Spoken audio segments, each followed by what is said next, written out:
यहाँ पर मैं आपको IoT और M2M के बीच में डिफरेंसेस बताऊँगा ऑन द बेसिस ऑफ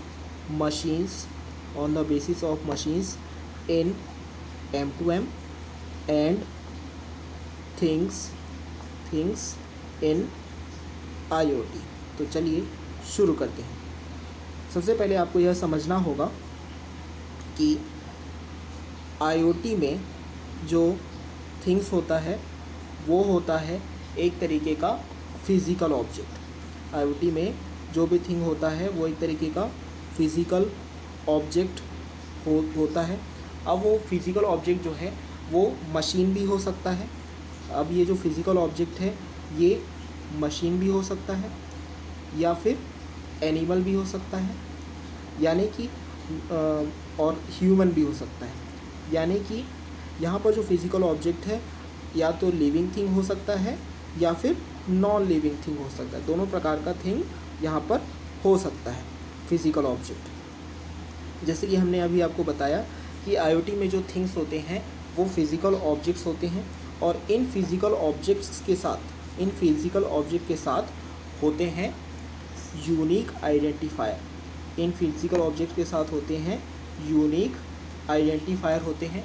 और ये जो यूनिक आइडेंटिफायर होते हैं वो क्या कर सकते हैं, वो सेंस कर सकते हैं, यानी कि किसी भी तरह के एक्टिविटीज़ के बारे में एक्टिविटी के बारे में महसूस कर सकते हैं और कम्युनिकेट कर सकते हैं। सेंस करने के साथ साथ क्या कर सकते हैं, कम्युनिकेट कर सकते हैं।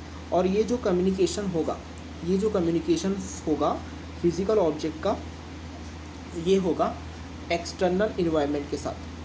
ये जो कम्युनिकेशन होगा ये होगा एक्सटर्नल इन्वायरमेंट के साथ होगा। अब ये जो एक्सटर्नल इन्वायरमेंट है, इस एक्सटर्नल इन्वायरमेंट के साथ कुछ ना कुछ यूज़र एप्लीकेशंस, कुछ ना कुछ सॉफ्टवेयर्स जुड़े होंगे जिनमें कि रिक्वायर्ड डेटा रिकॉर्ड होगा।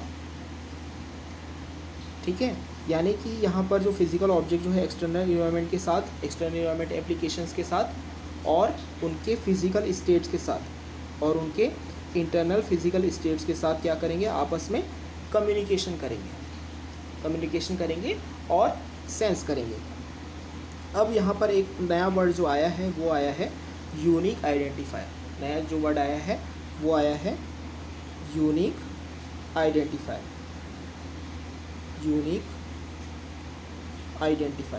अब ये जो यूनिक आइडेंटिफायर है ये क्या चीज़ है?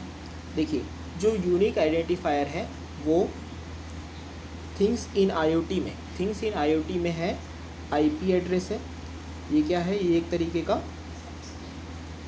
IP एड्रेस है। ये IP एड्रेस भी हो सकता है या फिर सेम डिवाइसेस के केस में ये MAC एड्रेस भी हो सकता है। सेम डिवाइसेस के केस में ये क्या हो सकता है, MAC एड्रेसेस भी हो सकता है। क्योंकि हर डिवाइस का यदि किसी केस में सेम IP भी हो सकता है तो वहाँ पर डिफ्रेंशिएट करने के लिए हम यूज़ कर सकते हैं MAC एड्रेस। वहाँ पर हम डिफ्रेंशिएट करने के लिए क्या कर सकते हैं, MAC एड्रेस का यूज़ कर सकते हैं। अब यदि हम थिंग्स के बारे में और ज़्यादा बात करें तो थिंग्स में होते हैं कुछ सॉफ्टवेयर कंपोनेंट्स होते हैं। थिंग्स में कुछ ना कुछ सॉफ्टवेयर कंपोनेंट्स होते हैं। ये जो सॉफ्टवेयर कंपोनेंट्स होते हैं किस पर्पज़ के लिए होते हैं, ये सॉफ्टवेयर कंपोनेंट्स होते हैं एक्सेस करने के लिए, प्रोसेस करने के लिए और साथ ही साथ स्टोर करने के लिए। ठीक है, अब एक्सेस, प्रोसेस और स्टोर ये किन चीज़ों के लिए परफॉर्म होगा, ये परफॉर्म होगा सेंसर इन्फॉर्मेशन। जो भी सेंसर लगा हुआ है फिज़िकल ऑब्जेक्ट में उसकी इन्फॉर्मेशन को थिंग्स के सॉफ्टवेयर कंपोनेंट क्या करेंगे, प्रोसेस करेंगे, एक्सेस करेंगे या फिर स्टोर करेंगे। इसके साथ साथ एक और प्रोसेस ये हो सकता है, या फिर एक और स्टेप ये हो सकता है कि एक्चुएटर्स जो भी कनेक्टेड रहेंगे, जो भी डिवाइसेस जिनसे कि मशीन को कंट्रोल किया जाएगा उन्हें भी कंट्रोल किया जा सकता है। साथ ही साथ हम एक चीज़ यहाँ पर और आपको बताना चाहेंगे वो ये है कि IoT सिस्टम्स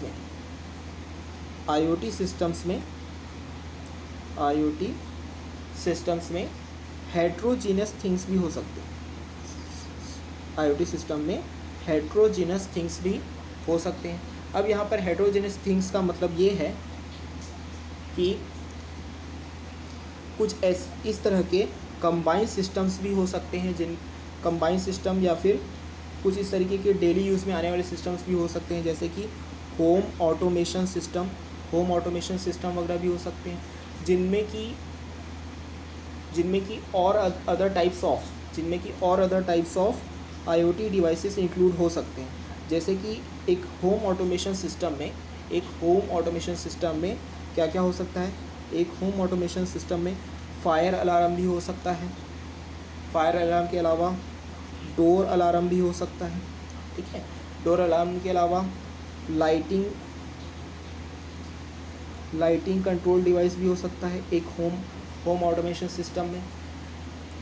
तो ये तो हो गया आईओटी सिस्टम्स की बात। अब यदि हम इसी के रिस्पेक्ट में, यानी कि आईओटी के रिस्पेक्ट में ही M2M को देखें, तो M2M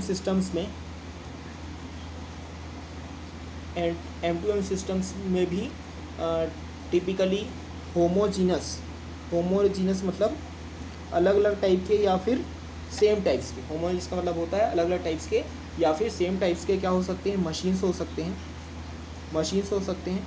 और ये सारे मशीन्स यानी कि सेम टाइप के और डिफरेंट टाइप के जो मशीन्स हैं वो एक M2M के एरिया नेटवर्क में कनेक्टेड हो सकते हैं।